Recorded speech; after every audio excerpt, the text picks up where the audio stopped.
This is seconds to get started in YouTube.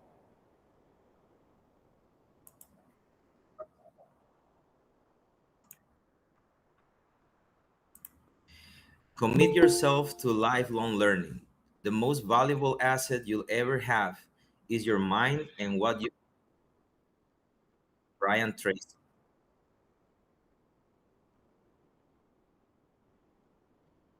Good morning and welcome to our online activity, PBL for English Educators. Design real-world projects to inspire learning. Thank you for joining us for this online session. We are delighted to have you here and look forward to exploring how project-based learning can engage students, foster meaningful language use, and connect classroom learning with real-world experiences.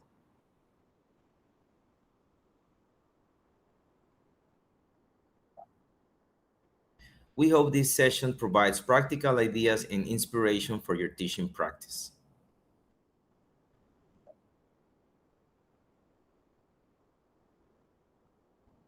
To begin our program, it is my pleasure to invite our academic and administrative director, Dr. Suheli Serrano, offer the welcoming remarks and officially open this event. Thank you, Professor Aleiro. Well, good morning, everyone. A warm welcome to all our students, professors, and guests joining us today. We're especially honored to welcome our distinguished presenter, Dr. Susan S. Biderman from U.S. Embassy English Language Fellow in Panama. On behalf of the Universidad Especializada de las Américas, Chiriquí Extension, thank you for being part of the workshop PBL for English Educators, design real-world projects to inspire learning. I would also like to express my sincere appreciation to Professor Aleiro Acosta and to all the professors and collaborators whose dedication made this event possible. We are confident that this workshop will provide valuable ideas and practical strategies to strengthen English language teaching and learning. Thank you for joining us today. We encourage you to participate actively and make this most of this experience. Welcome and enjoy the workshop. Thank you so much. Thank you, Dr. Suheli Serrano, for those inspiring words and for highlighting the importance of continuous learning in education. We will now move on to the main part of today's program. It is my pleasure to introduce our speaker, who will guide us through the workshop PBL for English Educators, Design Real-World Projects to Inspire Learning. Our speaker brings valuable experience and expertise in English language teaching and project-based learning, helping educators create engaging, meaningful, and authentic learning experiences for their students. For over 30 years, Dr. Susan Haus-Letterman has enjoyed a career in teaching English as an additional language. She believes there is no other profession quite like it, where educators can open windows to a new language for their students, while those same students open doors to their own cultures in return. As an English language specialist in 2017, Susan offered technical assistance and professional development to the English faculty at the Universidad Nacional de Educación in Azogues, Ecuador, as well as to public school educators. In addition to this work in mainland Ecuador, from 2018 through January of 2026, she collaborated with educators from English language education and other disciplines in Education for Sustainability, Galapagos, a project of the Galapagos Conservancy, the Fundación Escalesia, and the Ecuadorian Ministry of Education. Through this project, her team offered professional development to elementary and secondary school English language teachers. This project was funded in part by the U.S. Embassy in Quito, Ecuador. In 2022, she facilitated a multi-phase specialist virtual project on project-based learning focused on climate change and sustainability topics for educators in Andean countries. In 2024, Susan collaborated with colleague Allegra Troiano to offer 2 weeks of training in project-based language learning to Access Program alumni and English teachers at the Centro Colombo Americano in Manizales, Colombia. And most recently, she worked to establish a professional learning community for public school English language teachers on the island of Isabela in Galapagos under the auspices of the nonprofit organization Eco Educar. She currently serves as an English language fellow at the Universidad Autónoma de Chiriquí in David, Panama. Before we get started, we kindly ask you that you hold your questions until the end of the presentation. There will be a dedicated Q&A session where you will have the opportunity to share your comments and questions. Thank you. That being said, please join me in welcoming our speaker, Dr. Susan Haus-Letterman. Susan, the floor is yours. Thank you very much, Professor Alero, and to Professor Suheli for your kind remarks and welcoming. I am going to share the screen of mine and get started. And welcome to all of the participants who are coming here today on a beautiful Saturday morning in the glorious province of Chiriquí.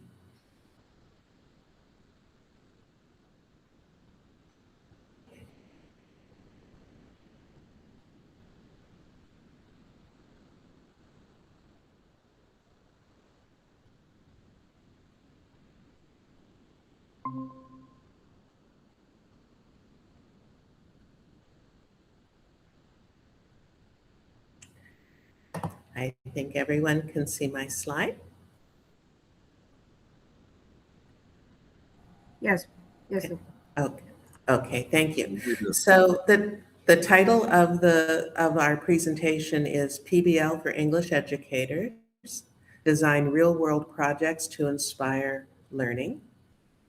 And I just want to let you know that the Office of English Language Programs, which works with the US State Department, likes to take pictures of events in order to encourage more educational exchange. So it's quite possible that there will be a picture and maybe you will be in it taken this morning. They are not used for commercial purposes.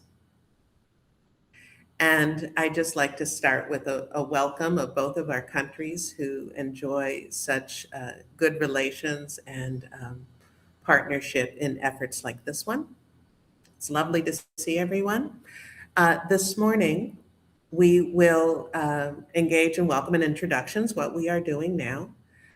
We will examine project-based learning with a focus on project-based language learning.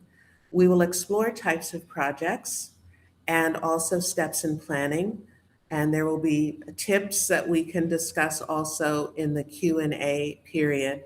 And I will be giving access to resources, including the slides from this presentation and also some supplemental resources that people may find of interest. And a little bit about me. I know we've had some kind introductions about me, but I also want to add some things. So I'm from Wisconsin in the United States. Wisconsin is in the Midwest. Our western border is the Mississippi River. Our northern borders is Lake Superior and Lake Michigan, the Great Lakes that are shared between Canada and the United States. I live in a small rural community 2 hours north of Chicago by car. I often say hay más vacas que personas en mi pueblo. It is a farming community. And so this is one of the things that makes me feel so at home in Chiriquí province, which also has many farms. It makes me feel right at home. I love it. Currently, I'm serving as an English language fellow at UNACHI and OTEMA, and it was actually the engagement that I had at OTEMA that resulted in this wonderful opportunity to meet you through UDELAS. So I'm going to ask you to type in the chat your favorite word about teaching and learning. What is your favorite word about our profession? If you are a student, what do you enjoy about learning? If you can please type that into the chat, and we'll take a look at that as those emerge. This is a picture of me actually in Galapagos a couple of years ago. I put that there because it reminds me of the teachers who taught me so much about project-based language learning as I was working with them.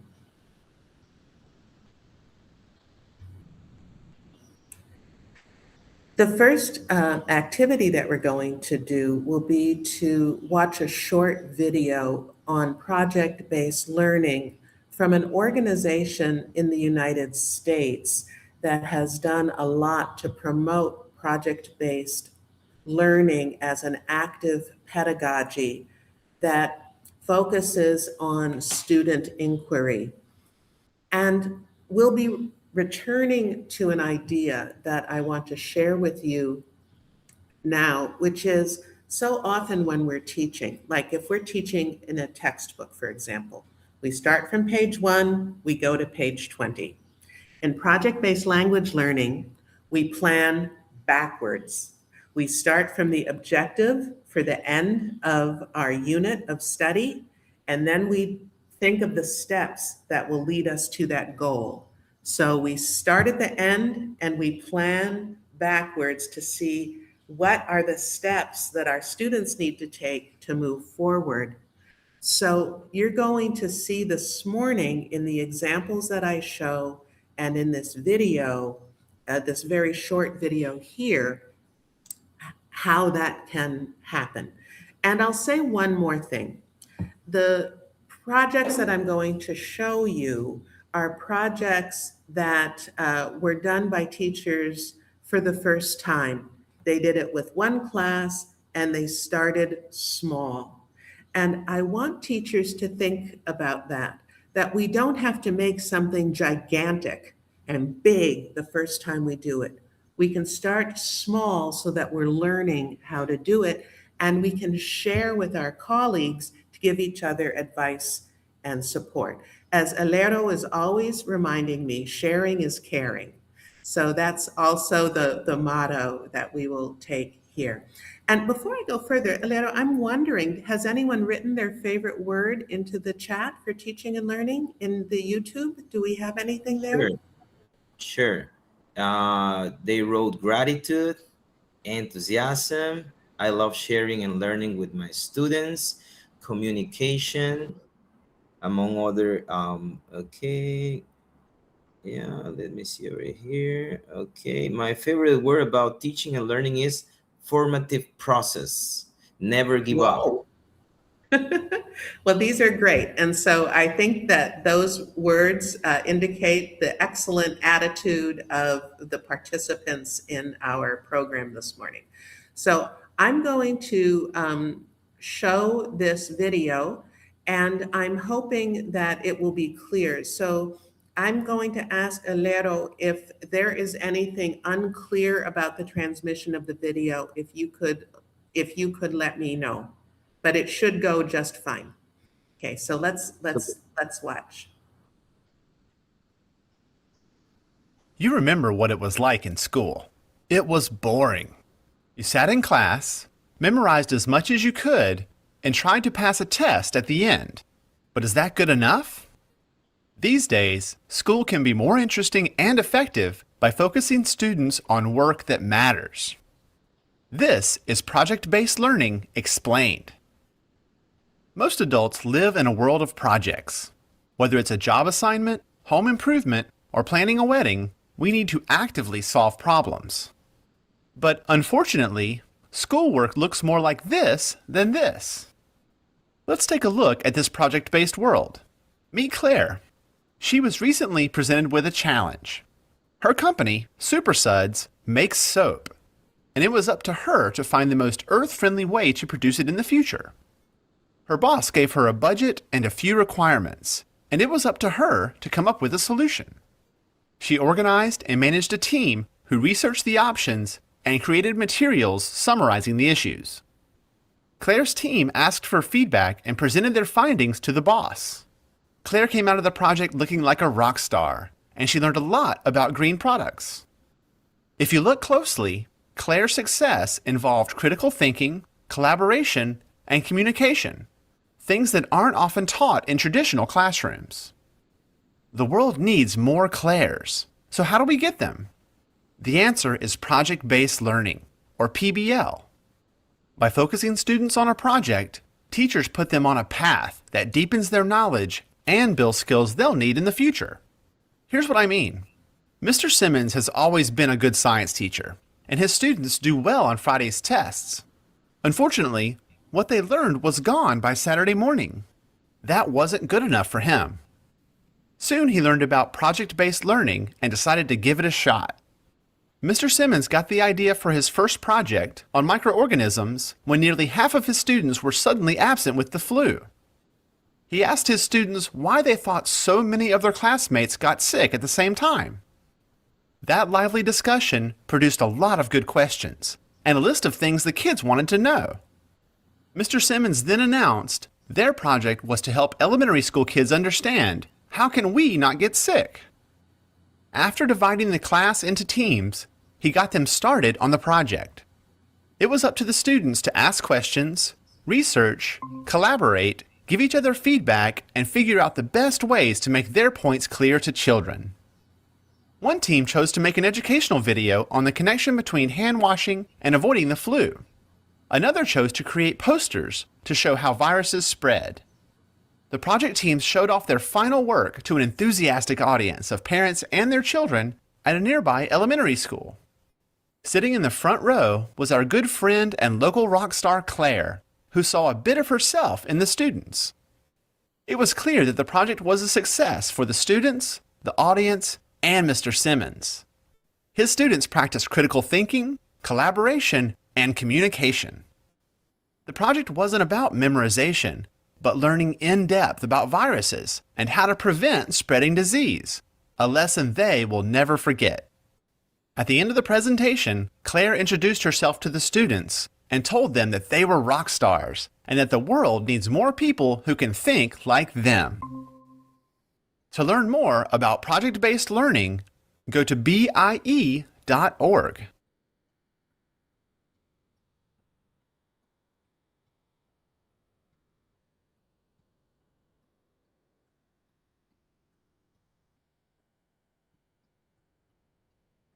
Okay, so I'm going to go back to this slide.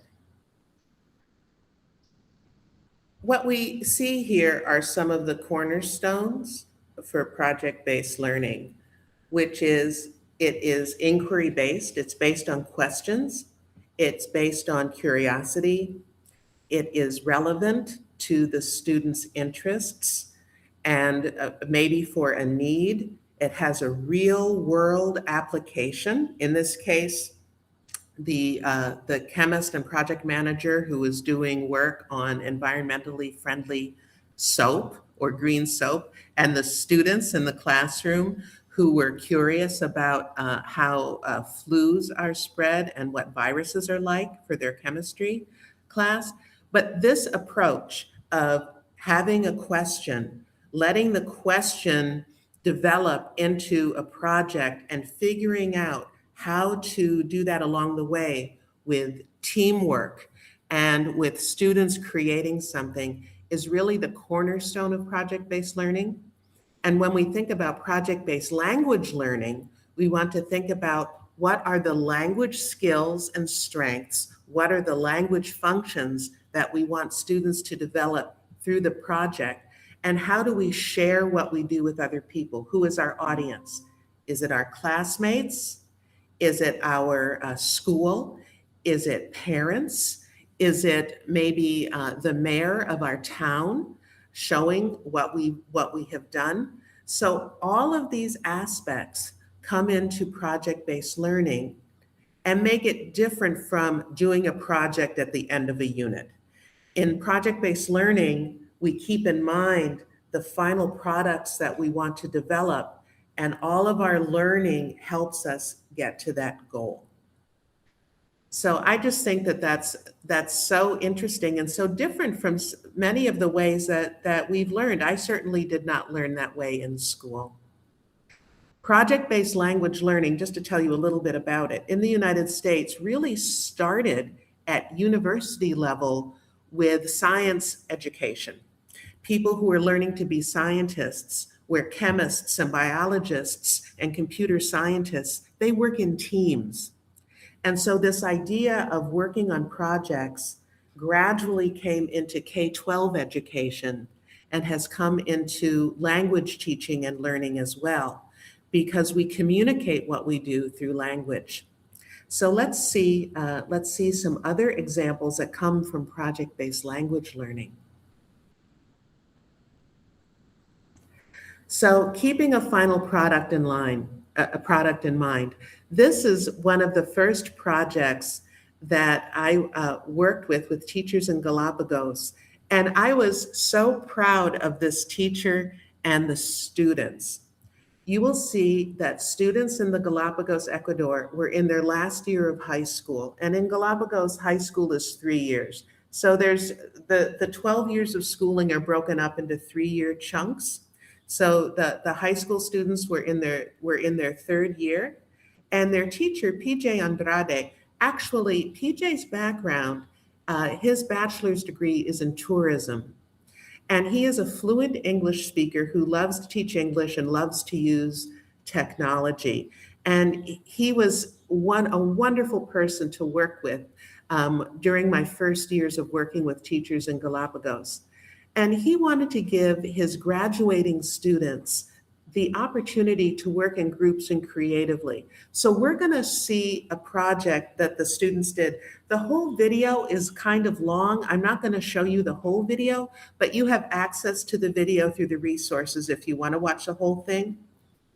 We'll watch about 5 minutes of it. And then I'm going to explain to you, when I interviewed PJ after I saw this result, some of the thinking that went behind his planning process, because he's a very creative person who's very thoughtful about how he has students engage with each other and engage with projects. So let's take a look at this next video. Again, we're only going to watch about 5 minutes of it.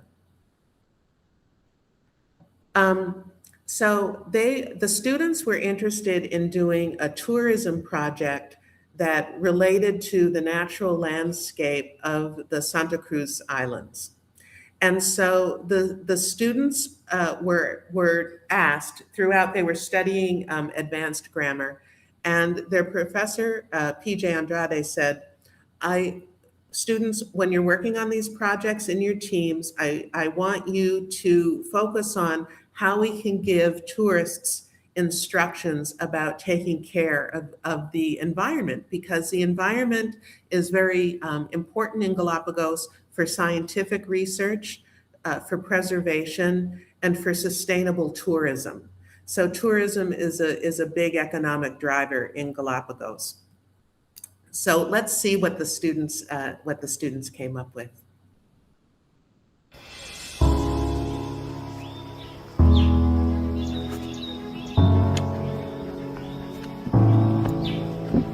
Hi people, this is Galapagos. It's one of the most heavenly places around the world. We would like to show you the wonders hidden beyond the sea. We will explore a unique site here. We will go to Santa Cruz Highlands. We will go to Cerro Mesa. Hey Camila, where is the Cerro Mesa? Cerro Mesa is located 25 kilometers from Puerto Ayora. We have to go through the whole Santa Cruz Island to arrive there. Sarita, what do you think about it?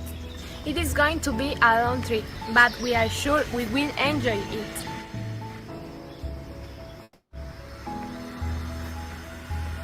Would you like to join us?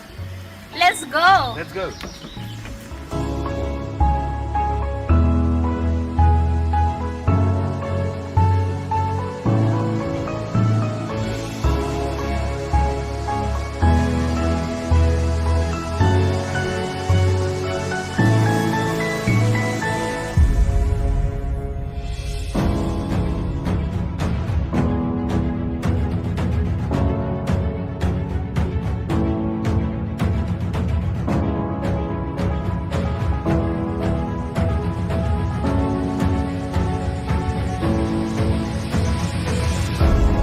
We've arrived to Cerro Mesa.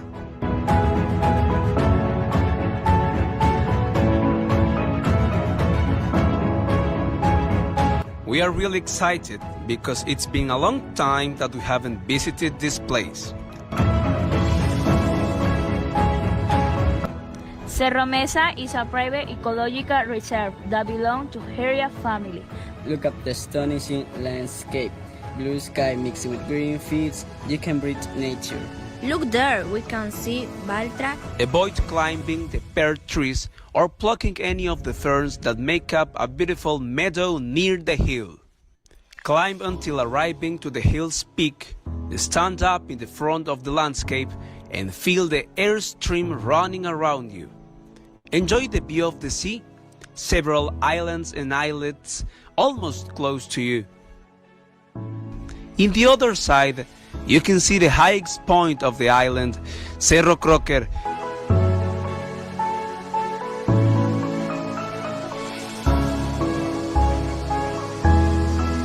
The hill is not the only attraction in Cerro Mesa Reserve. Also, Cerro Mesa is not the most popular landmark in Santa Cruz Island. It offers many activities to do.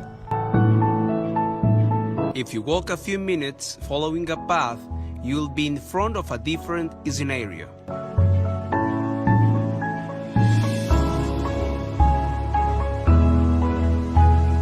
Going down into the crater is also an option, but the experience is as entertaining as dangerous. So if you're keen on extreme activities, you can go for this, but be careful.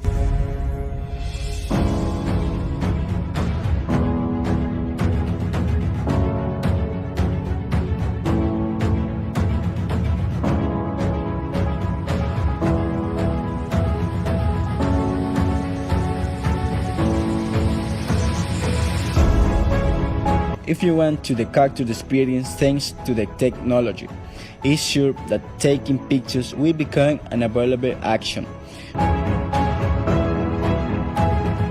Flashing lights emitted by some electronic device are authentic to some species of birds which you can find. finches, vermilion flycatchers, mockingbirds, and brown nudis. This lava crater was created thousands years ago by the collapse of antique volcano that used to rise in this location. I'm going to stop it there. And I just think it's very interesting to think about what went into this effort by the students. So this is their teacher, PJ. And he wanted the students to learn through doing a community project. So that was his idea.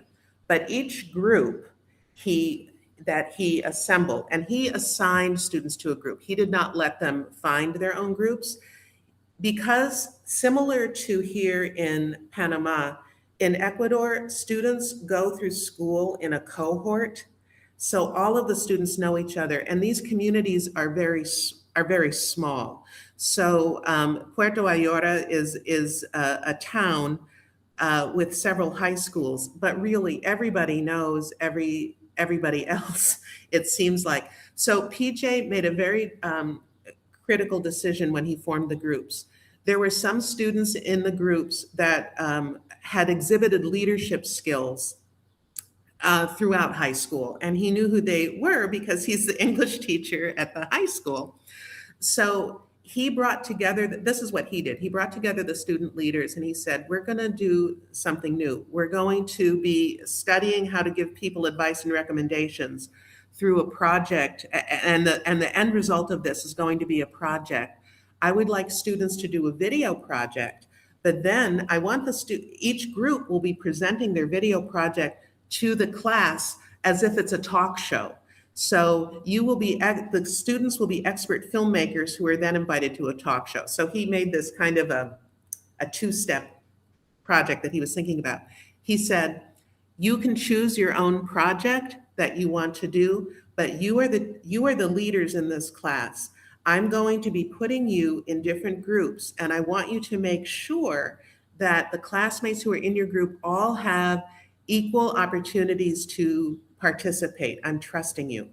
Now, his way of doing that might not be the way that you would do it, but in his context, this worked quite well. And you could see in the video that there were some students who spoke with more comfort than other students, but all of the students participated within the group. When the students showed their videos, this is one of a few videos that were amazing to me. I happened to watch them with the students. I was in Galapagos at the time. And I asked the students if I could make it possible if they would like to have their videos on the Galapagos Conservancy website for people who visit Galapagos, for people who research Galapagos. The students were very excited about that. The school asked parents for permission to have this video. And so for several years, this video was on the Galapagos Conservancy website.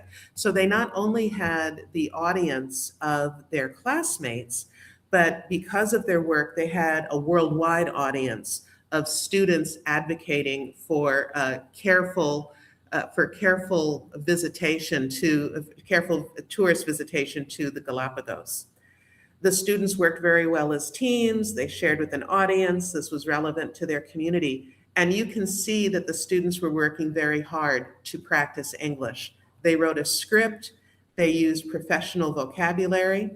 The teacher, PJ, who's a fluent English speaker, said he was learning with his students because there were certain pieces of vocabulary, certain words for describing things that they were not sure of, and they worked together. This was done before Galapagos really had reliable internet. So the students had to also be asking people in the community questions. They had to visit the reserve and ask permission to film there. They had to do all sorts of things in order to make this happen. And you can imagine how proud they felt with this final project. So this is an example of a tourism project for high school students, and it was the first time that the teacher had done a project like this. PJ does have a background in tourism, so it helped him kind of give a certain kind of advice to the students as someone who's not a tour guide himself, but is someone who has worked in the tourism industry. So the students, they learned by doing, and they practiced and they practiced and they practiced. The second project that I want to show you comes from Bolivia. My colleague Claudia Andrade Serrano teaches at a bilingual center in Tarija, Bolivia. And Tarija, a few years ago, Tarija is in southern Bolivia. It's very close to the border with Argentina. And there were terrible forest fires in the area that children could actually see. And sometimes from the city, people might have a house in the country that they go to for holidays or on weekends, or sometimes people may, people's families may live in villages, but the parents of these children have moved to Tarija for business. So there's a tie to communities in the countryside. These children, just a little bit of a background on Claudia. When she was teaching these children, they're between the ages of 7 to 11, and they go to an English after school program in Tarija at the Binational Center. And Claudia has taught children for a long time. And these children had been going to school online during the pandemic. So one of Claudia's goals in her project, and this project was only a week, she did this in a week, was to also help students to interact and communicate together, because in the isolation of the pandemic, these students were having a difficult time communicating with each other in person. Their social skills, she felt that in her English class, that was also a priority. So she combined this interest in reforestation, language development, and collaboration into a project. And her goal in this project was to help her students communicate about and to also plant trees. So Claudia, the teacher, actually collected churqui tree seeds. The churqui tree is a tree that grows in this area of Bolivia, and it seeds pretty quickly. I'm going to show you one component of Claudia's project, which is this video, so you can see what the children are like. The children are at kind of an A1, A2 proficiency. They're multi-age. They wrote the presentation that you'll see, but they also, in their English class, they wrote poetry about nature. They prepared the seed bombs that you'll see that they're developing in the class. They also, with graphic organizers, decided and presented what kind of clothing they needed to wear for this. Alero, are you raising your hand? No, okay. So it's very interesting, all of the things that they did with language in the class. And then the students were able to take the seed bombs that you see that they will make. They went to an area of the city that has experienced erosion, and the students planted the trees, and the trees are now growing. If you go to the forum article, which I have included for you in the resources for this, you will see a picture of Claudia next to a tree. I actually think on the next slide, I have a picture of Claudia next to a little tree. But let's watch and see how this project worked.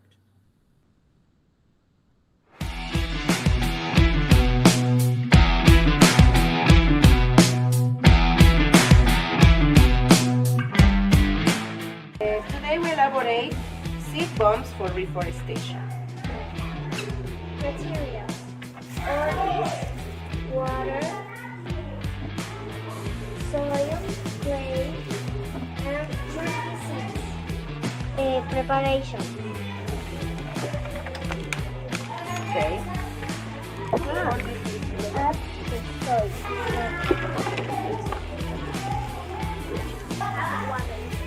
A little bit more. Okay, next. Naked, right?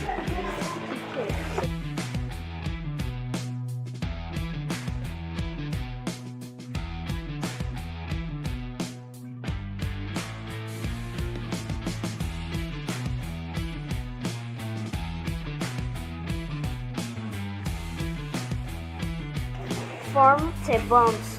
Form the bombs. Okay? Small bombs.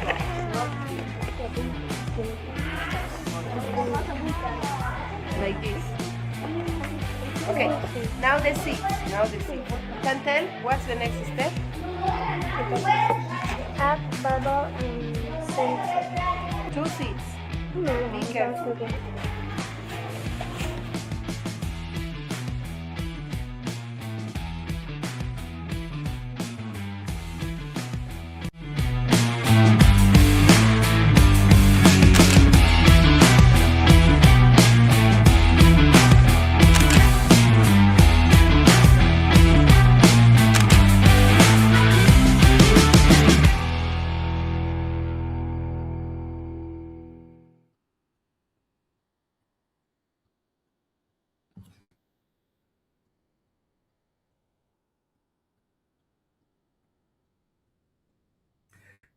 So this is Claudia with one of the trees that is growing.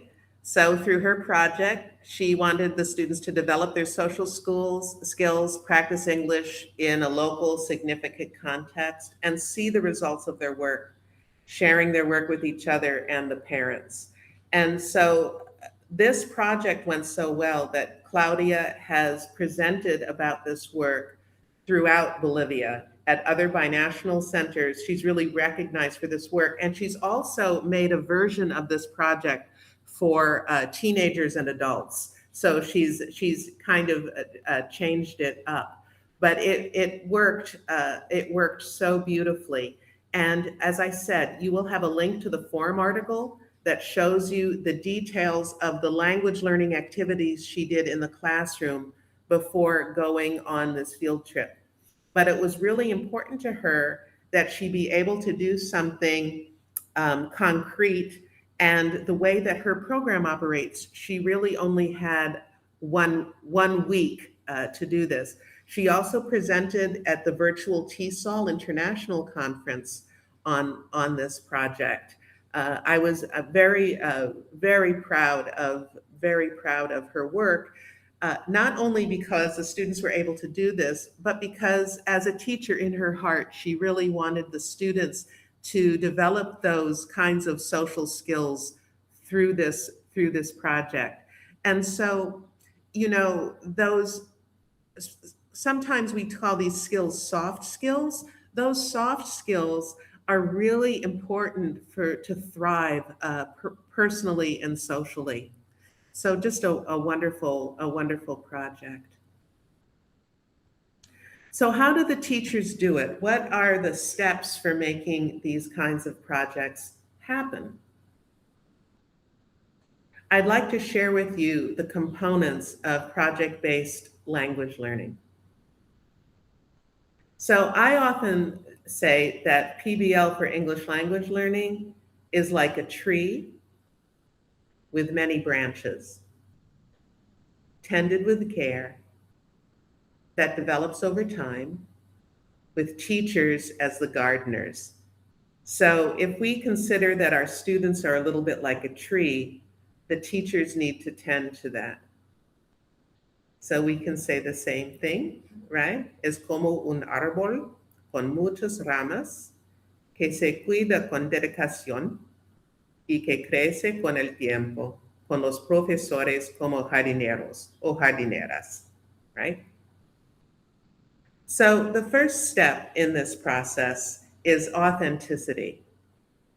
We want the project to be meaningful to the students. And I think that you saw in both of the examples, the one from high school students in Galapagos and the one from children in Tarija, Bolivia, that those projects were personally meaningful to the student. And they were related in some way to the real world of the student.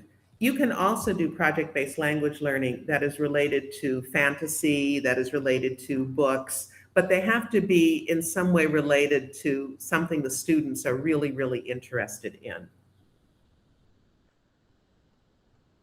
We also want students to collaborate. We want students to be able to make choices. And so you can see in the high school video, the students were making choices about what they wanted to show and share. And they wanted you to see how far they were going from the city to the ecological preserve that they were highlighting in their work. So they showed you the long highway road that they were going on. And actually, I imagine that many of you, when you were watching that first video, it looks very similar to parts of Panama, I think, this kind of lush greenery as they were going through the road to the ecological preserve. So the students made choices. They made choices about the background music. They made choices about putting the script together. All of that was the students. The students learned how to collaborate. So in the English class in Galapagos, the students in Galapagos, there were about 25 students in an English class. So the teacher did make some decisions about how to distribute people he felt would be good leaders in a project. But altogether, those students learned how to collaborate in a team. And when I watched the students present this work, I could tell that they felt like a team.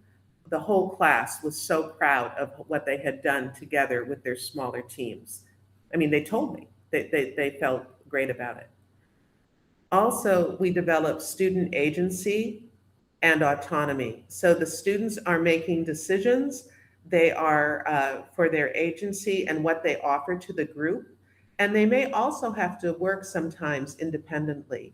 They might have to find some research or do part of a project that they do on their own, but they're contributing to the larger good of the team. So that's also a really important part of collaboration. The next part is reflection. Reflecting on ourselves, what are we doing? Are we offering our best? What are we learning through this project? What kind of questions do we have? So we're asking students not to just return information that they're learning from us as teachers, but to think about how they're learning and what they're learning and how they are contributing also, how they are contributing to the team. Are they being a good team member? Could they be better? So this is another part of this. And it can be a little bit difficult maybe to implement this component if you're not used to doing it, but using exit tickets, having students reflect on how they're doing and what they're doing really, really works. I can tell you that when I'm working at UNACHI and working at OTEMA, when I ask students to think about how they're learning and how they're working, I have to give them some advice sometimes on how to think about that. And what I'm seeing is that students are being very honest about themselves and their projects and their work. It may take a little bit of time. So exit tickets are very helpful with that, and I can encourage you to use those. I think on the website that I'm going to show you, I have some examples of exit tickets. If I don't, I'll put them on there because it's a little Google website that I take care of, and I'll put those on there if they're not there already. Then responding to critique. So if other students in the group or other students in the class are saying, oh, wow, that is so great, but could you make it a little bit bigger or could you make it longer? You know, when someone is giving a constructive criticism, to be able to take that criticism and to consider it in improving your work or changing your work, or if someone gives you a compliment, knowing how to say thank you for the compliment, all of those kinds of skills that are required in working in a group. And so to improve your work. And sometimes this means giving examples and showing examples of something along the way. And not being afraid to make a mistake and to fix a mistake. And also developing metacognition, or thinking about how we think, thinking about how we solve a problem. And so, in doing this, teachers may also offer feedback, or maybe my favorite word in Spanish when it comes to project based learning, retroalimentación, thinking about how we think and giving feedback on how we are thinking. Okay, and finally, becoming good problem solvers, knowing where to go for information. And that goes for teachers too. You know, Claudia is not a forestry engineer. She talked to someone that she knew who worked in the environmental ministry in the province of Bolivia where she lived. She contacted someone and said, I want to do this project. What would be a good tree to work with? And they said, plant Cherokee trees. And they said, we will give you small trees to plant. And she said, these young students, she said, I want to plant Cherokee seeds. I don't want to plant the actual tree. It will be better for the students to actually see what a Cherokee seed looks like. She was thinking like a teacher.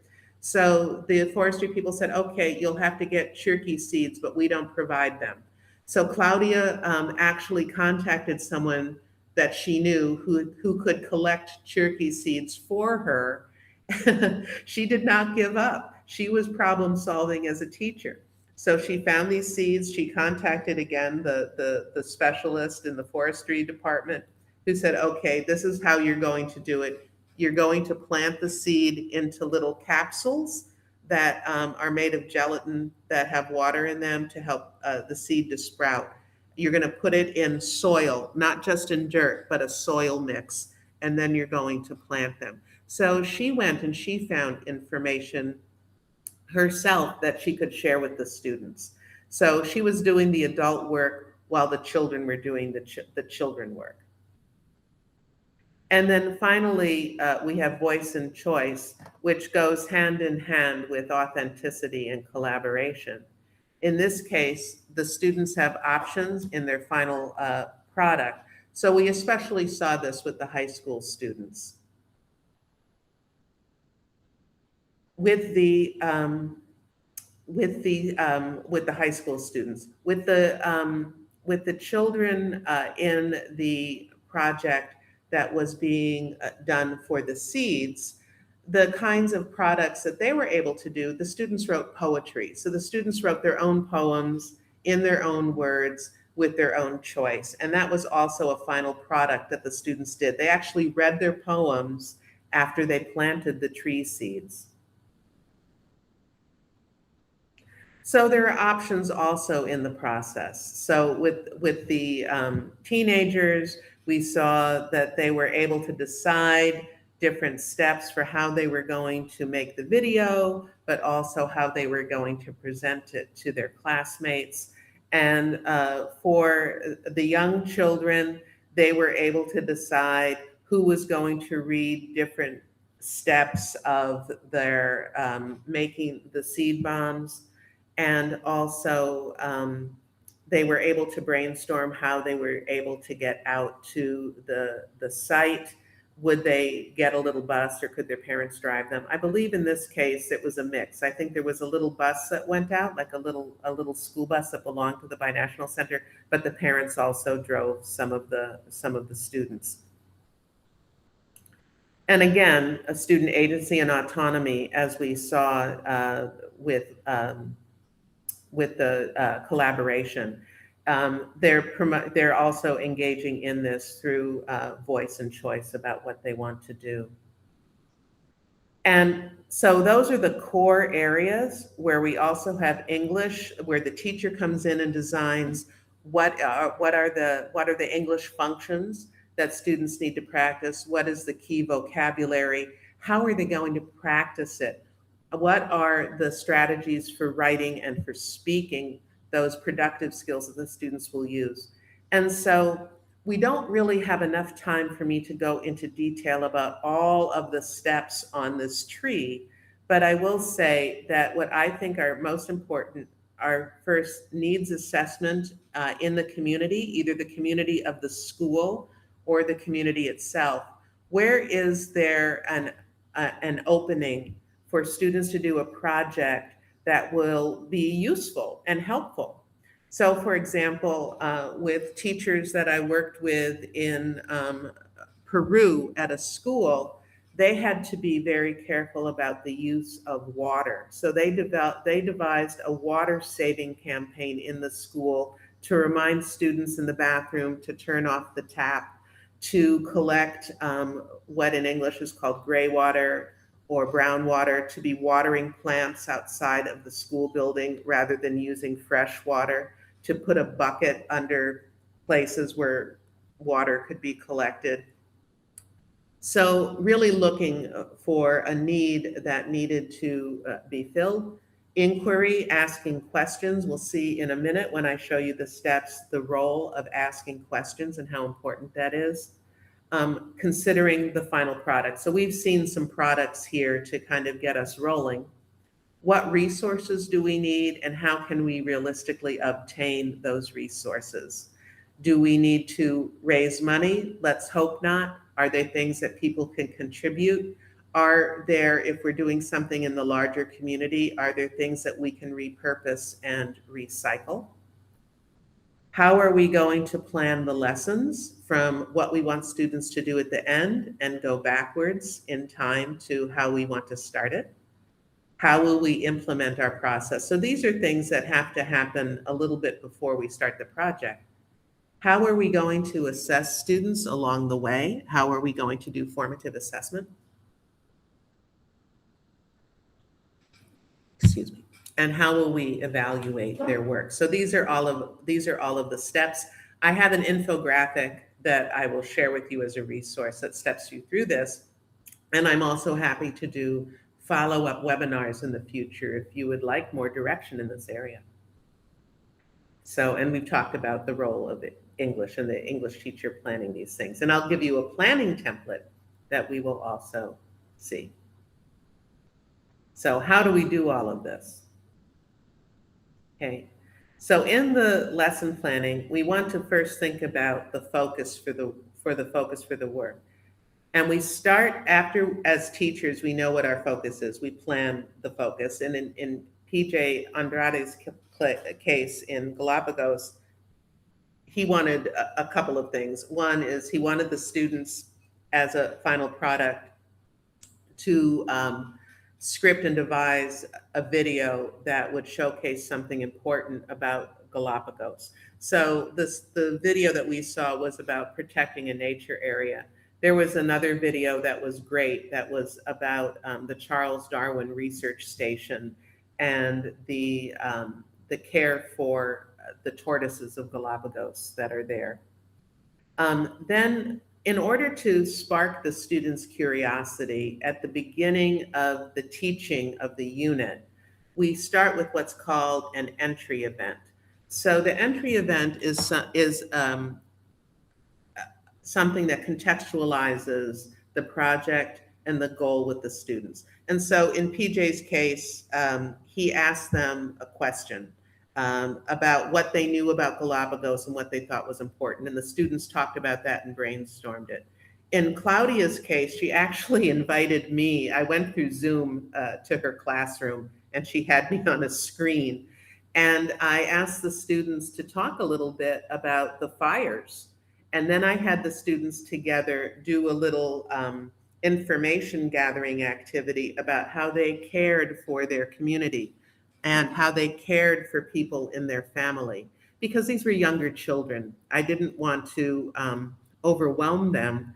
So they had simple questions that kind of focused them on being people who care about their family, about their pets, about their school, about being responsible. And then would the students like to be responsible for helping to protect their community by planting trees? Well, yes, they wanted to do that. So that's, you can show pictures to students, you can have a discussion, you can show them a little film, you can take a walk, any of these types of, to make some observations.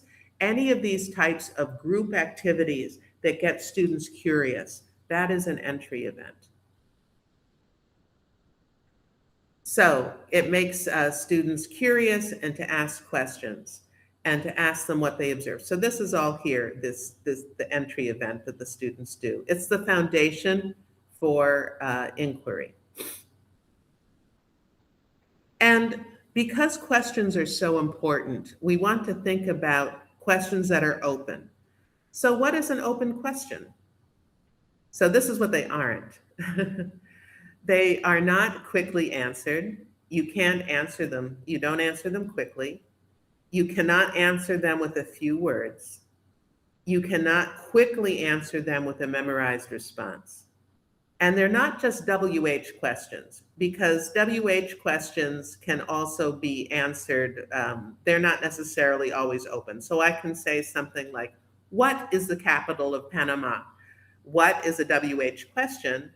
But the answer, there's only one answer. It's Panama City is the capital of Panama. What is the capital of Chiriquí? It's David. So even though these are WH questions, there's only one right answer.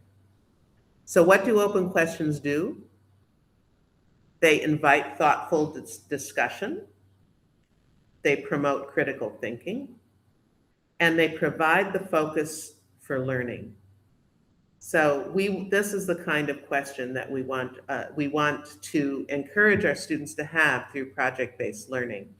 And if you are in a school where this is possible, you can have students questions, because as they develop their project, they might have more questions. You can put the questions on a piece of newsprint and hang them in the classroom. If you have a bulletin board, you can put them on a bulletin board. The students can write down their open questions and have them available to them. So throughout the process, students will have questions.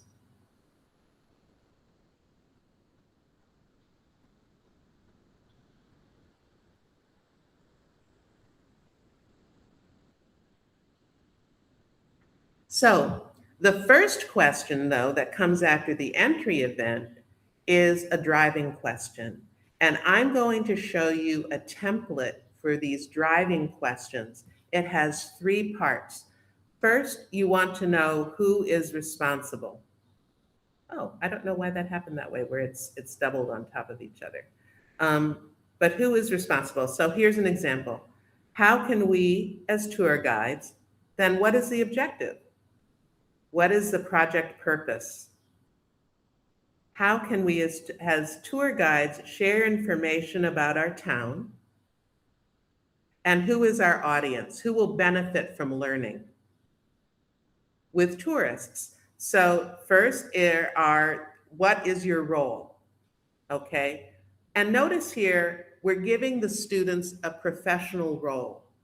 They're not students in this case.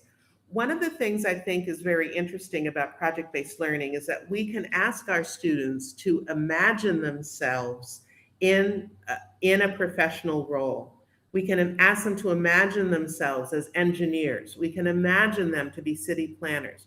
We can imagine them to be architects. We can imagine them to be songwriters. We can imagine them to be teachers.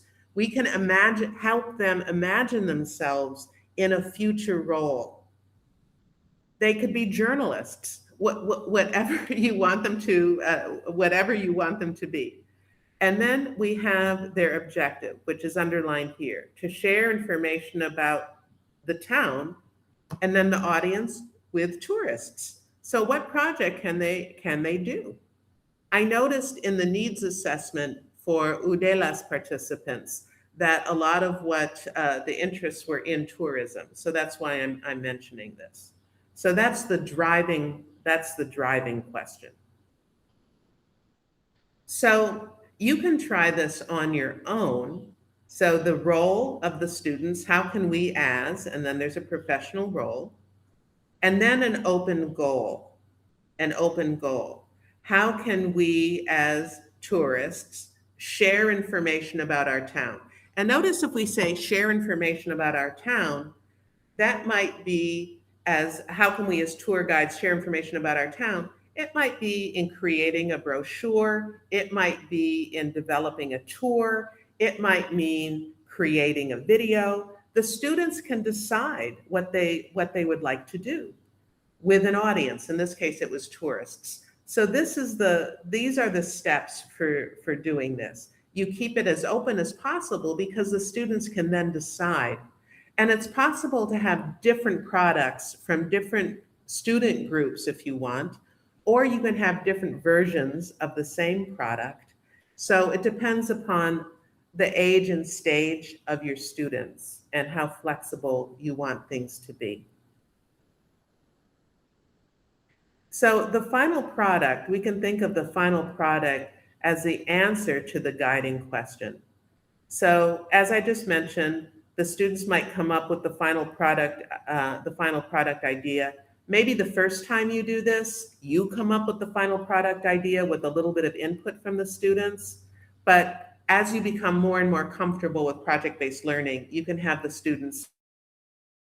So for example, in PJ's case, everyone had to do a video, but the flexibility came in how the students were going to do the video.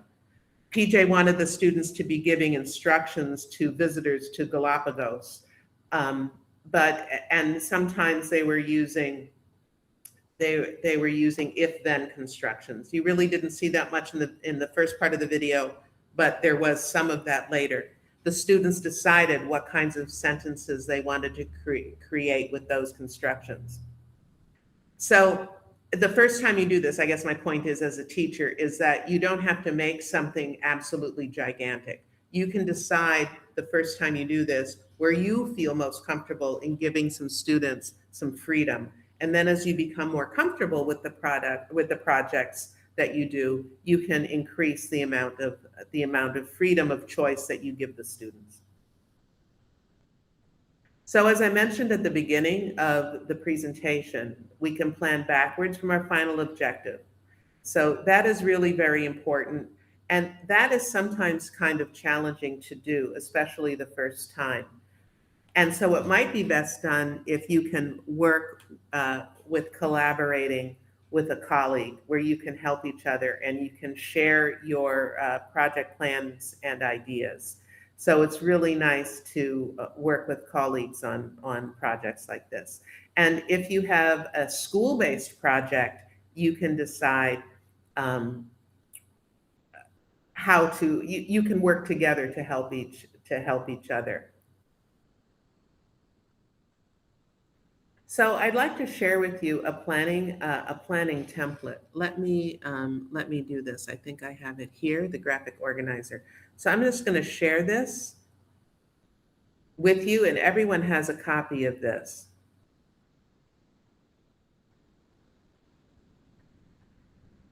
So it will give you a reminder of the roots for this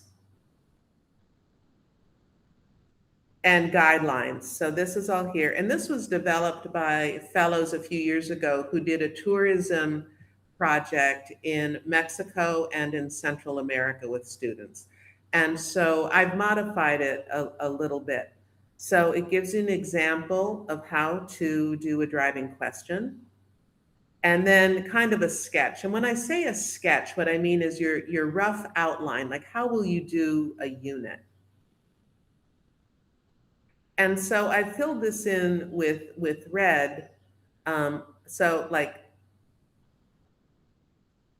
the theme of the project is our ideal community. Maybe this would be English 8. I'm thinking of 13, 14, and 15-year-olds who might be doing a project. So how can we as community planners design an ideal Panamanian community? We might have some questions that deal with developing our English proficiency. So might be, how can I use my knowledge of Spanish to improve my knowledge of technical words in English for when I record myself?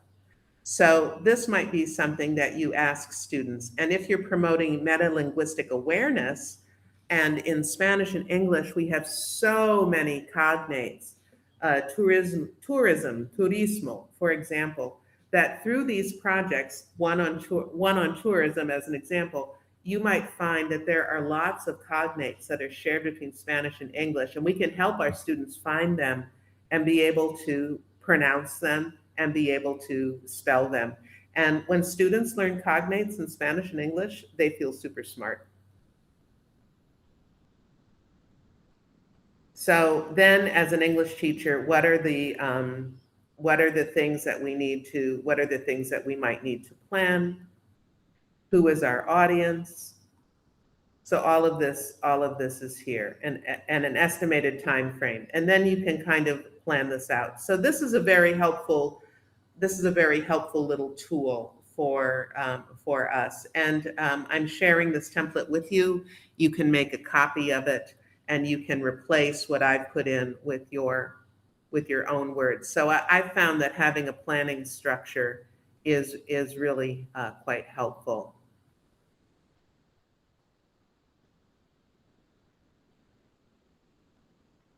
Another thing that you can do is to prepare RAFTS prompts. I'm going to show you this presentation, but I also have it as a separate slide presentation that is on the resource guide. So rafts, as you can see here, oh, this raft almost says alero. That's funny. But a raft is something that supports us. And rafts stands for something specific, but I want to tell you first that the rafts approach for writing projects was really developed originally for teaching writing. But I think it's very helpful also for thinking about projects where we work with speaking. So I'm going to go ahead and share this particular presentation with you because I think it's such a useful planning tool. And I'm grateful to the elementary school teachers in Montana in the United States who created this program, this way of thinking about writing a final project. And I will also tell you that language coordinators that I worked with in the Andean countries really, really liked this because it was very straightforward. So if you're thinking of a final product, this is a way to do this, and it's also very helpful for differentiating instruction.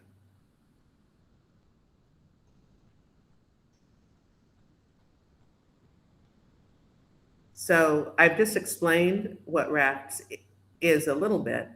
So it describes prompts that help students start writing with focus, clarity, and energy. And so Ruth Cullum and Amanda Wheeler developed that, and this is a quote from them. So we're going to find out what the five letters that make up the word RAFTS, what they stand for. It's more than writing.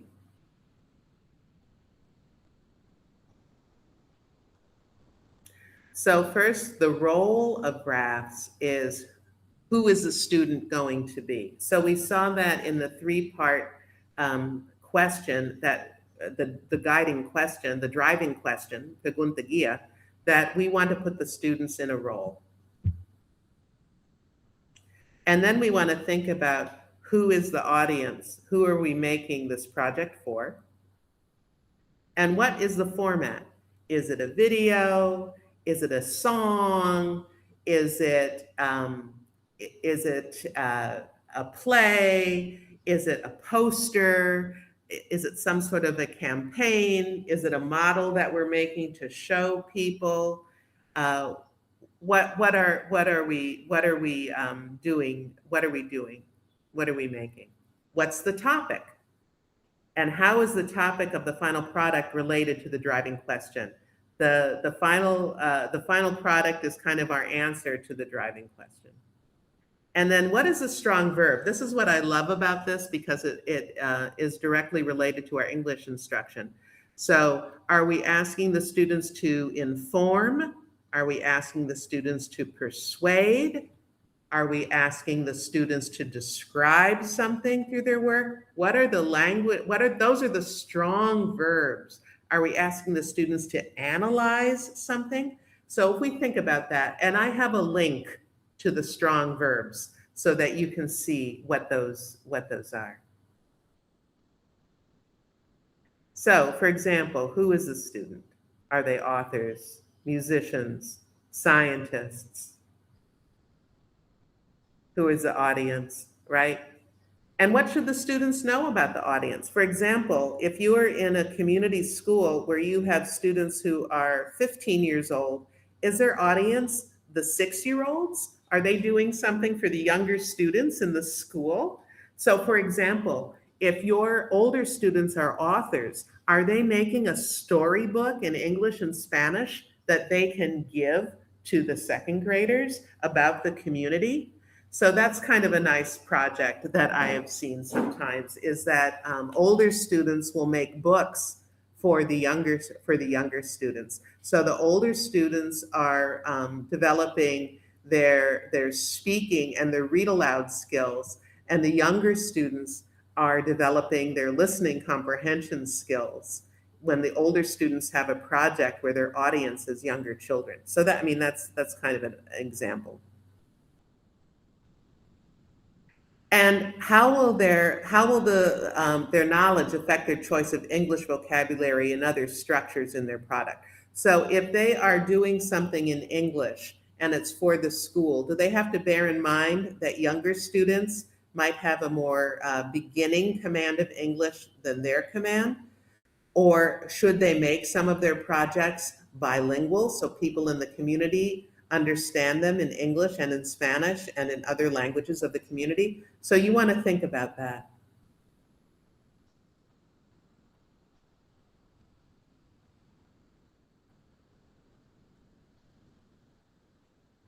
What is the final product that you're making? So that's another thing that you really want to think about. Is it some sort of a presentation? Often public presentations work very, very well, and they let their students really shine. You know, I don't know about you, but I know that when I make something, I want some response. I want some feedback on it. If I'm writing something, I want to share it with someone who can give me some feedback about it. If I've worked really hard on something, I want to present it. And so our students, I think, are often the same way. They want to present the fruit of their labor, the fruit of their work. And the topic, of course, what is the product about? Is it sharing information? Is it telling a story to raise awareness? Is it changing behavior to improve an aspect of community life? So what is the product about?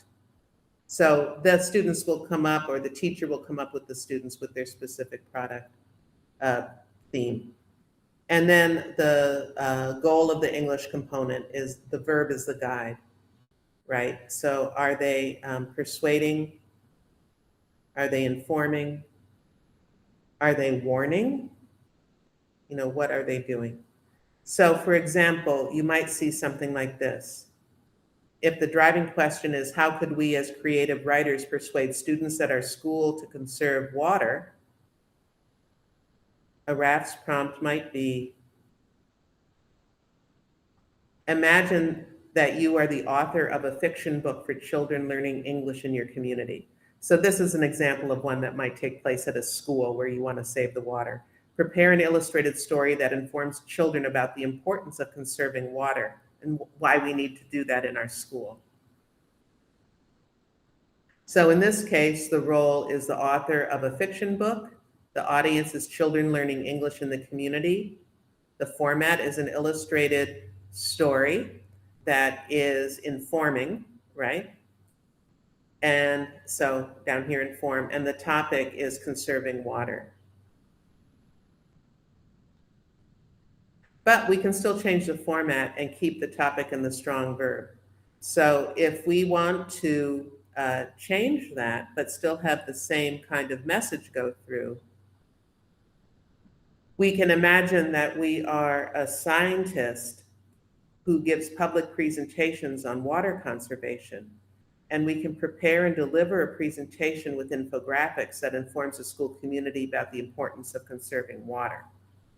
So the audience has changed, but we're still informing And instead of writing a book, we're giving a public presentation with infographics. So instead of an illustrated book, we're illustrating our public presentation with infographics.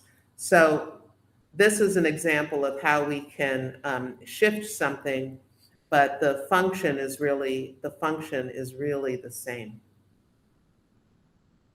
So in this case, instead of being a fiction writer, the student is a scientist, the audience is members of the school community. Maybe they're a little bit older. If we're doing presentations, maybe we're giving a presentation to to classmates in another section. Instead of a book, it's a presentation with infographics. The topic is still the importance of conserving water, and the strong verb is still inform. So RAF's prompts focus students on a language function and a context for a specific audience, which is important for English language learning. And using RAF's prompts helps us to differentiate instruction. So it's possible in the same class, you could give students a choice of types of projects that they might want to do.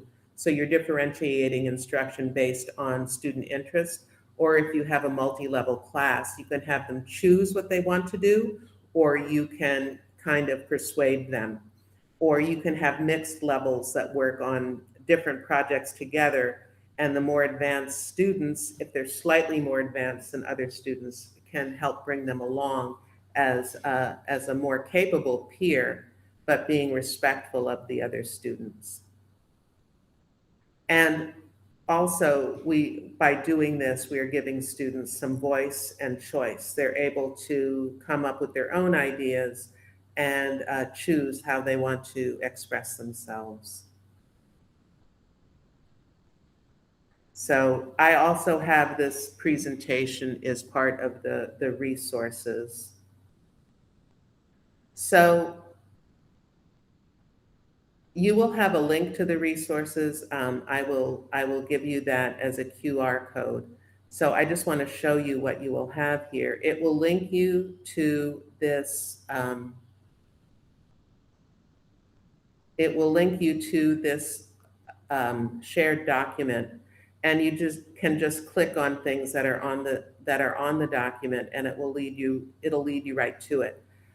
One of the things that I do want to share with you is the Otema University Google site that on project-based language learning is here. And it will give you all of these, it shares with you all of these resources that are here. So my classroom, Bolivia, this is the forum article that will show you what Claudia did with young learners. There's a step-by-step infographic that will walk you through the stages of. It's a Canva graphic that will take you through the steps of project-based language learning. So we'll go through all of the steps to help you. And then let me just go back to the original presentation. And this, if you want to, I don't know how I can put this in the chat. I think what I can do actually is, Alero, I think what I'm going to do is stop sharing and put this into the chat that we're sharing, and then maybe this can go into the YouTube. Would that work? Or should I send it to you another way? I can do that, or and I will share it with them through our WhatsApp group as well to make sure it gets to all of our professors and students. Okay, I'm going to share it with you right now, and actually in I think my WhatsApp is still on. Yeah, I'm going to share it with you in WhatsApp right now, so you can forward it to the folks, and I will also put it into our group chat here.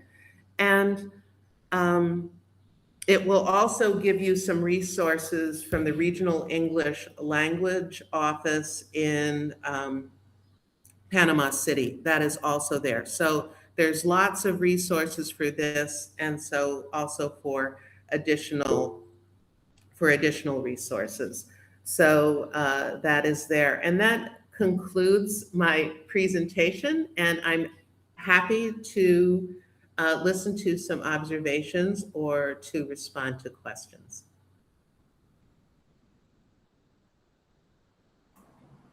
Okay, thank you very much, Susan. We do have some questions for you in here. Let's get started with the first one. It says, how can teachers adapt PBL learning activities for students with different proficiency levels? Well, I think if they're in the same classroom, or is it in the same school where there are in different grades? Or in a university where there's different levels? I think they meant different class, same classrooms, same classrooms. Oh, okay. Well, I think that you want to think about how you might normally work with a multi-level class. I would say that one of the key focuses in language teaching is on the function and the vocabulary. The function will guide you with the grammar, and the vocabulary you need to express about a topic. So one way to do this might be to have different types of products that students can do. Or if you have one product, like you could see in the video, for example, of the students in Galapagos, some of those students spoke with much more fluency than others. The students who were at a more basic level of proficiency in oral skills than the others, they were reading behind the scenes in a voiceover. So they were providing some narration. Those students were able to read from a page. All of the students helped develop the script, but the students who were at a lower level of oral language proficiency were allowed to read. So you might also find that different students on a project might have different strengths. So for example, if you were making a book for younger students, maybe the stronger writers would be writing the text for that, and maybe students who were very good at drawing would be illustrating the book, but then they would all practice reading the book together, so that you're relying on students' strengths, not just thinking about, oh no, how, some of my students only speak English with hesitation. Some of them are able to take after school classes, or they have relatives who speak English and their English is stronger. How am I going to do it? You want to think about, what are the strengths that my students bring, and where can they take advantage of that in a group? And then what are some activities that we can do to help all students develop their strengths through the project?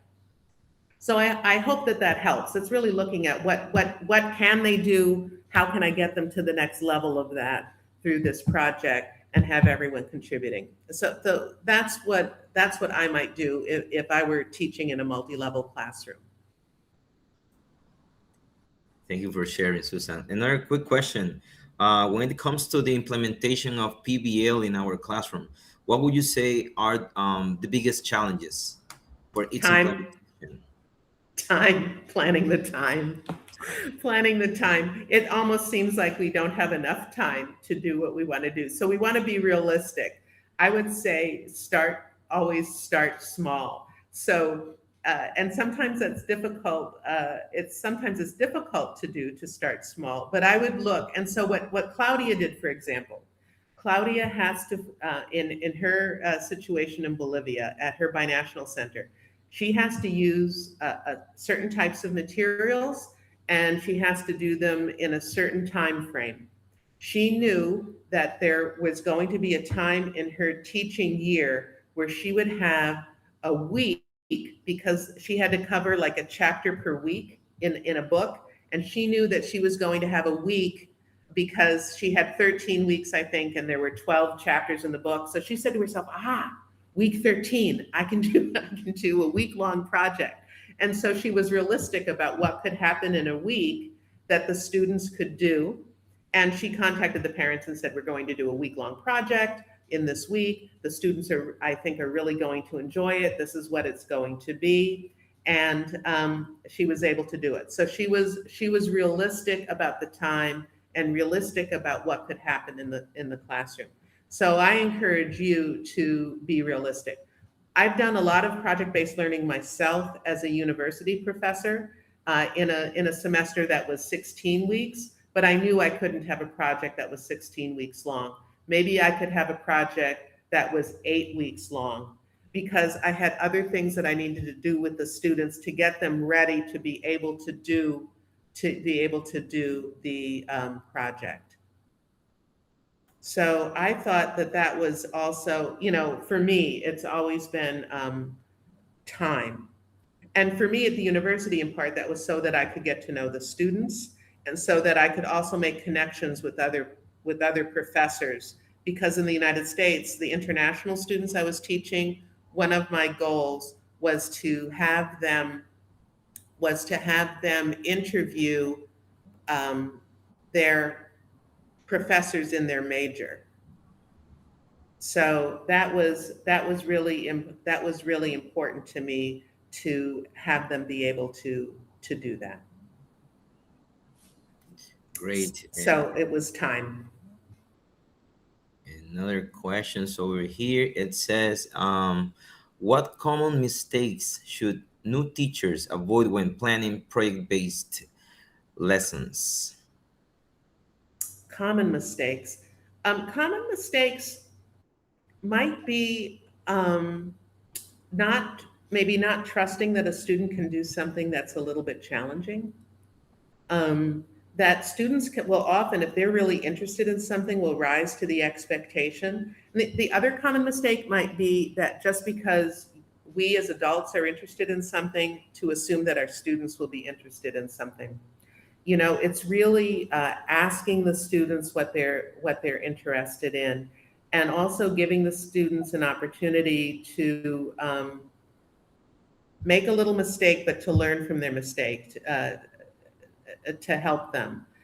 What I'm observing in university teaching that I'm doing in my classroom is that if I have students working on something together, I have to model it first if it's something that's new. That's another thing, is if you want the students to try something new, a kind of an activity, to get a little group and model it with the group and have the other students watch how it works.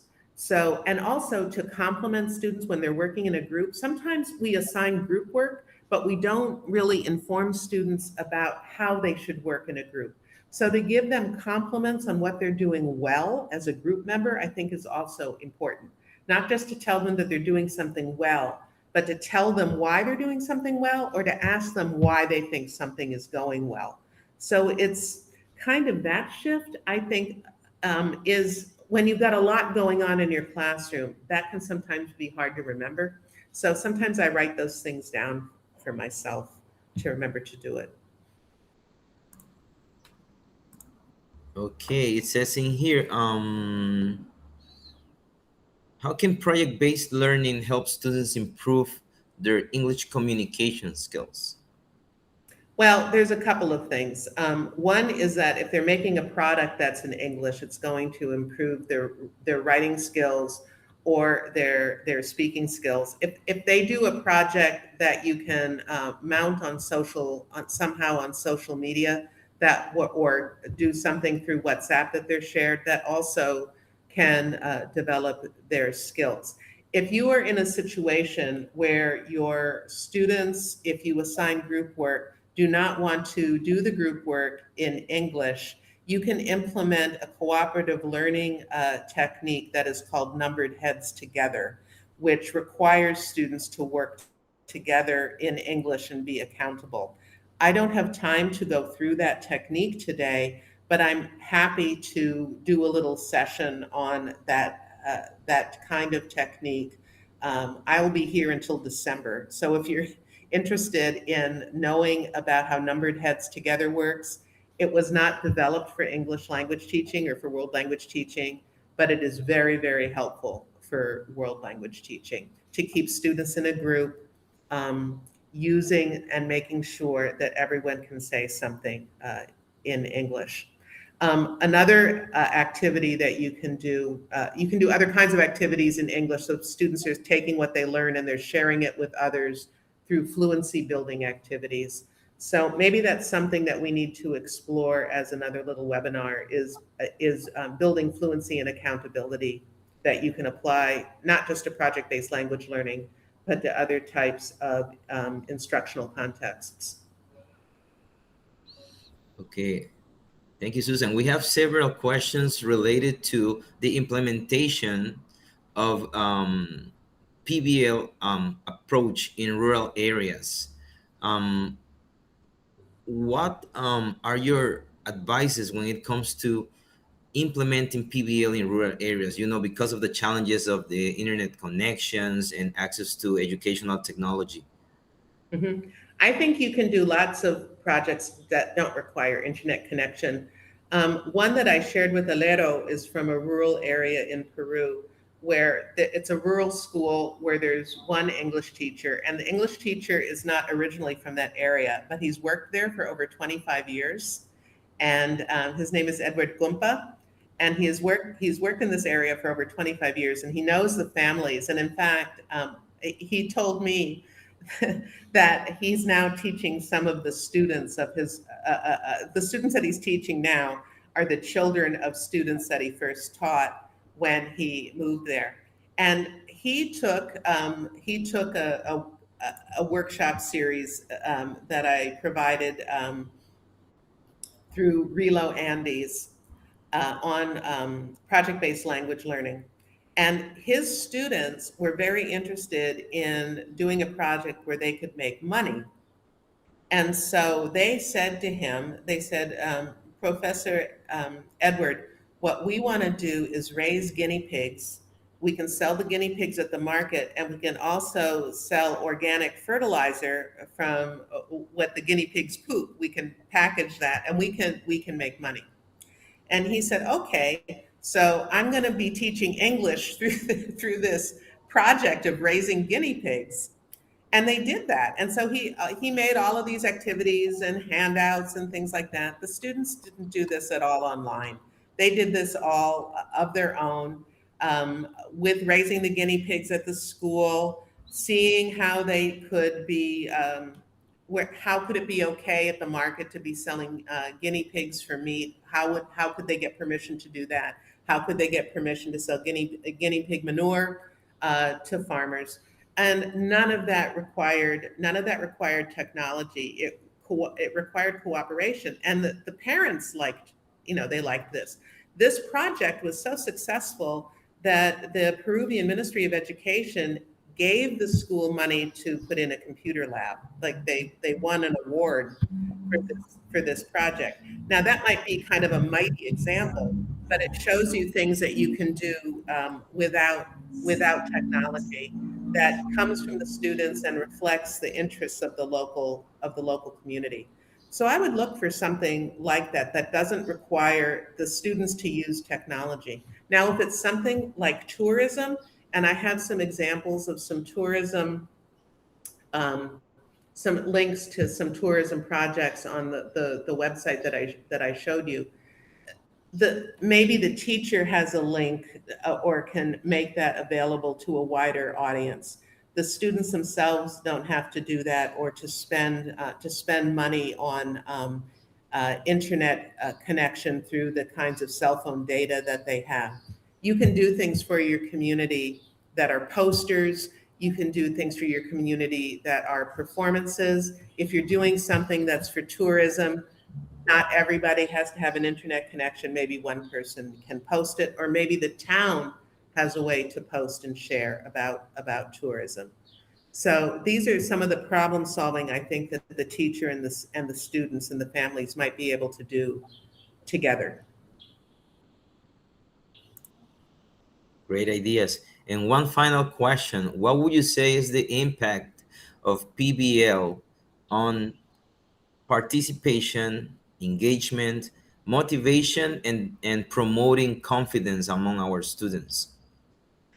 Well, from what I've seen, it's high, and I will say that from one of the teachers that I've worked with in Galapagos, where they have to do interdisciplinary projects, and so the project might originate in a science class or a social studies class, and then the English teachers are working with those concepts in the English class to have the students do like a smaller project in the English class that is related to the thematic project that the whole school is doing.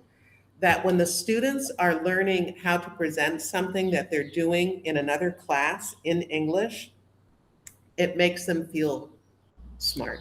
And by the way, internet was not available in Galapagos until the middle of the pandemic. I mean, people could get to it on the phone, but it was very slow. The project that I showed you from Galapagos, that was not something that was done with internet technology at all. I mean, people had cell phones, and sometimes if it's raining there or if it was windy, now they have satellite connections, but for many, many years, there wasn't any. And so you don't always need high technology. What you need is a way to get research and information. And sometimes that means talking to people within the community. And, I don't know yet about how things are done specifically here in Panama, but I think that there's also wisdom, especially in rural areas, about what we call saberes ancestrales, and asking the elder people in our community about things that are important and hearing their stories and hearing their explanations and sharing those so that those are not lost. And if we are doing something like sustainable tourism, we want to know the rich history and story that our elders think is appropriate to share. Sometimes there may be things that people do not want to share.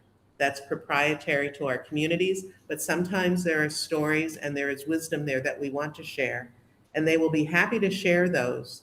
And then using what our elders have shared and sharing that in other languages can be something that is important to community members. You'll have to ask that, though, of the community members. Okay, promise this is gonna be the last one. Okay, it says in here, where is it? What advice would you give to future English teachers who want to start implementing PBL in their classrooms?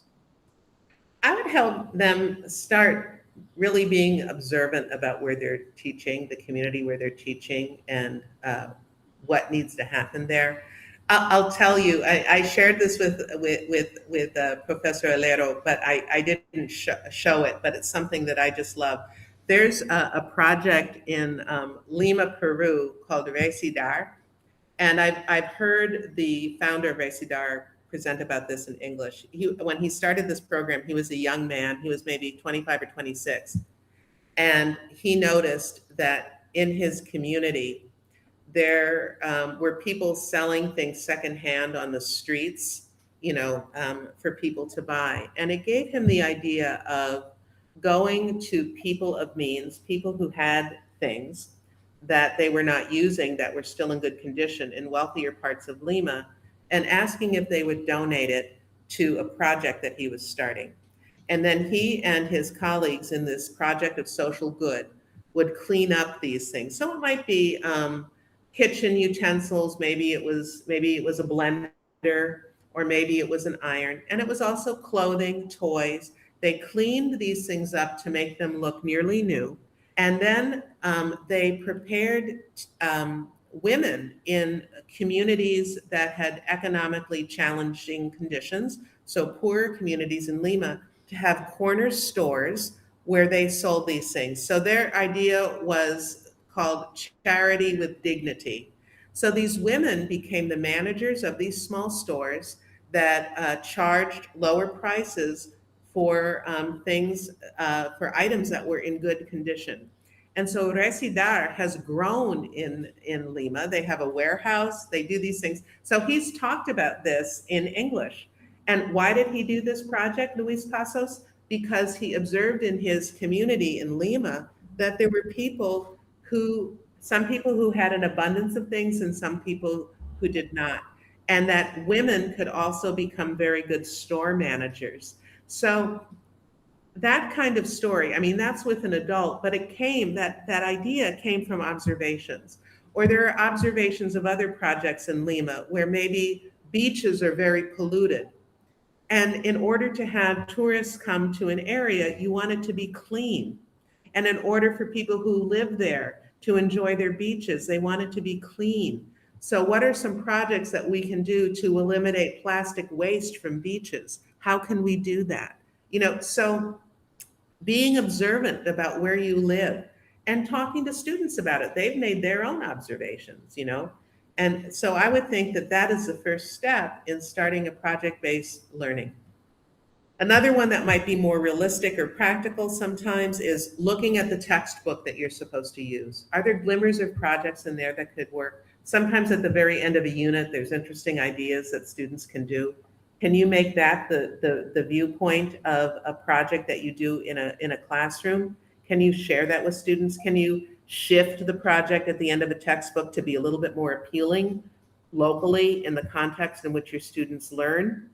So those are two. One would be like community-based projects for observation. Another would be observing your own materials and your own community of the school. How can you use those as a starting point? Talk with other people, talk with other teachers, talk with your school director, talk with the other people who are in your community of Meduca. Talk with other people who are at your university about some ideas that you could do. Don't just sit alone and think you have to teach by yourself. Observe your community, whatever level of community that is, and look at your instructional materials also for ideas that there might be something very, very good there that you might not have otherwise thought of. Thank you very much, Susan. It's been an amazing journey. So let me, if you allow me, let me share my screen. Please do. Just a sec.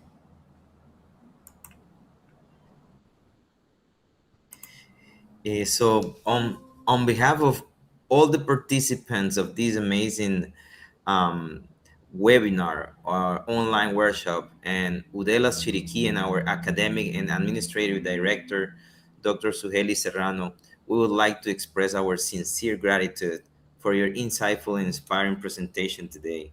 Thank you for sharing. As you mentioned it at the very beginning of your presentation, sharing is caring. Thank you for sharing your expertise, experiences, and valuable perspective with us. And as a token of our appreciation and recognition for your contribution to this event, it is our pleasure to present you with this certificate, Susan. Thank you very much.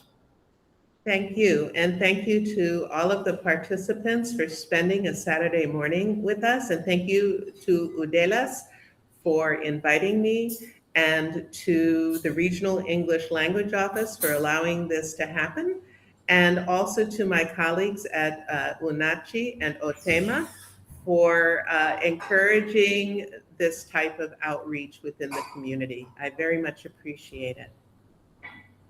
Thank you so much. To all of our participants, thank you very much for joining us today. Hope it won't be the last time we see each other. Keep learning, and we'll see each other next time. Thank you very much. Have a good one.